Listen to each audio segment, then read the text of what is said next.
The oil companies in California are getting a free ride. California is the third largest oil-producing state, but we are the only major oil state that does not charge a severance tax. We shouldn't be so special. At a time when California families are feeling the bruising economic pinch, oil companies continue to be some of the most profitable companies in the world.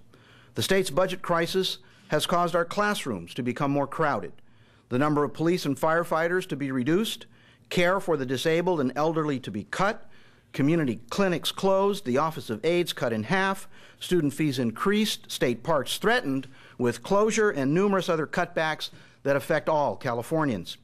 No one in California wants to see our schools further deteriorate. No one wants to see seniors with reduced SSI and food for the hungry cut.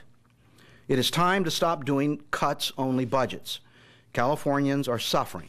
Enough is enough. To help address this problem, I'm introducing legislation to create a 10% tax, I said it, the three-letter word, on the gross value of each barrel of oil produced in California.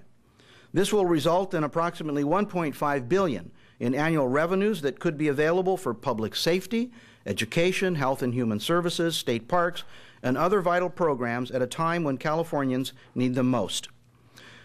When the budget was being negotiated at the end of the last session, the oil industry sought to take advantage of our state's desperate financial situation.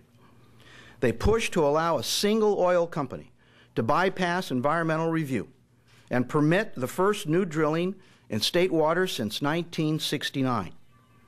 Unfortunately, the governor and many in the legislature supported the proposal because they were tempted by $100 million a year. My proposal will raise more than 15 times that amount without a single new well or any additional risk to California's environment. As you'll hear from the speakers to follow, it's time for the state to start looking at new revenue options. Seniors, children, local governments, and all Californians have paid enough. It's time for the oil companies to pay their fair share.